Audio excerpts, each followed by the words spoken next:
How to remove the last two digits in Excel. So in this tutorial, I'm going to show you how to do it easily.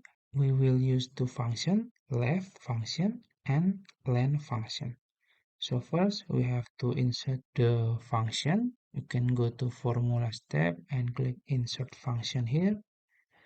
And then you can choose left here. And then there is two form to fill out. For the text, we can select our numbers, and then in the num characters we can choose len function. In brackets we can select our numbers again, and then we need to subtract it with 2 like this. It will remove the last two digits, and we can just click OK here. As you can see, it works, and you can just drag here like this, and so on.